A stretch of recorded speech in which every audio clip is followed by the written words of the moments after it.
धन्यवाद. जयंत आसगावकर.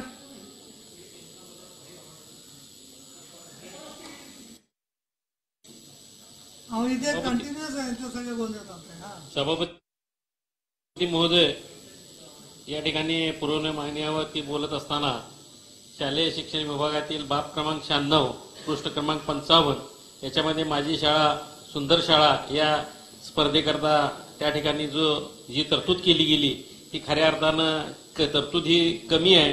ही तरतूद वाढवली गेली पाहिजे, कारण शाळा सुंदर करत असताना त्या ठिकाणी बराचसा खर्च त्या शाळांना करावा लागत आहे.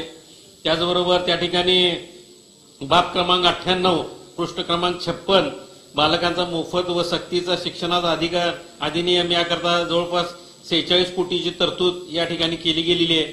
परंतु त्याची जर थक बघितली तर ती 400 कोटीहूनही जास्त आहे आणि त्यामुळं या ठिकाणी त्या शाळांची मोठी अडचण त्या ठिकाणी निर्माण होती आहे. त्यामुळे यासाठी भरीव तरतूद खऱ्या अर्थानं व्हायला पाहिजे होती, ती या ठिकाणी झालेली दिसत नाही. त्याचबरोबर बाब क्रमांक 100 पृष्ठ क्रमांक 58 की ज्यामध्ये त्या ठिकाणी सेवानिवृत्त शिक्षक असतील, शिक्षकेतर पदांचे वेतन असेल, निवृत्ती वेतन, 7व्या वेतनाचा 3रा व 4था हप्ता प्रदान करण्यासाठी तरतूद केली. परंतु दुर्दैवाने त्या ठिकाणी अद्याप बऱ्याच लोकांना पहिला आणि दुसरा सुद्धा हप्ता त्या ठिकाणी त्यांना मिळालेला नाही आहे. त्याचबरोबर त्या ठिकाणी जर बघितलं तर खास करून त्या ठिकाणी टप्प्यावरचे जे शिक्षक आहेत किंवा शिक्षकेतर कर्मचारी आहेत, ते शाळा असतील, वर्ग तुकडे असतील, यांचे गेले 3 महिने झाले पगार त्या ठिकाणी होऊ शकलेले नाही.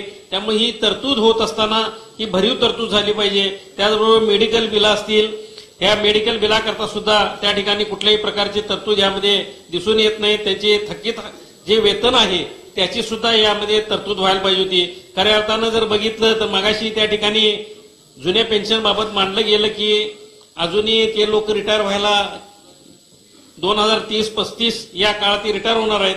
परंतु मी त्या ठिकाणी निदर्शनास आणून देऊ इच्छितोय की 1 नोव्हेंबर 2005 पूर्वीचा एक घटक असा आहे की ते टप्प्यावर असल्यामुळं त्यांना त्या ठिकाणी जुनी म्हणजे पेन्शन पण नाही आणि डीसीपीएस पण नाही.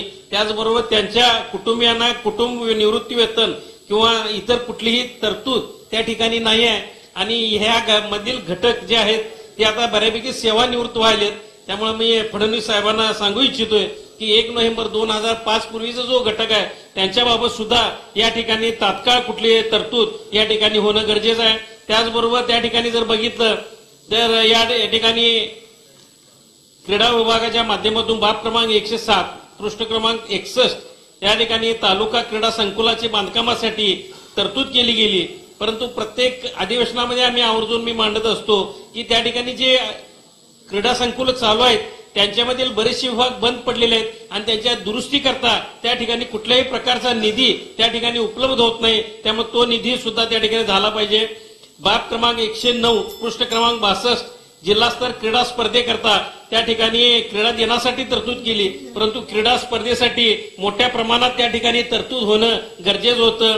त्याचबरोबर वैद्यकीय शिक्षण आणि औषधद्रव्य विभागामध्ये बाब क्रमांक 347 पृष्ठ क्रमांक 217 त्यामध्ये वेतनासाठी तरतूद केली गेलेली आहे. परंतु कंत्राटी डॉक्टरांचे जे वेतन आहे ते जवळजवळ 6 महिने त्या ठिकाणी प्रलंबित पडलेलं असतं. त्यामुळे त्यांच्यासाठी सुद्धा त्या ठिकाणी वेगळी अशी तरतूद या ठिकाणी केली पाहिजे. बऱ्याचशा बाबी अशा आहेत की त्याच्यामध्ये तरतूद करत असताना रस्ते गटरस असतील या कामावरती जी तरतूद ज्या पद्धतीने झाली त्या पद्धतीने या शिक्षणावरती ही तरतूद झालेली नाही आहे. त्यामुळे खऱ्या अर्थानं जर चांगली आदर्श पिढी घडवायची असेल, सक्षम पिढी घडवायची असेल तर या बाबीवरती खर्च होणं गरजेचं आहे. त्यामुळे या बाबीवरती खर्च व्हावा हीच या ठिकाणी मी मांडणी करतो.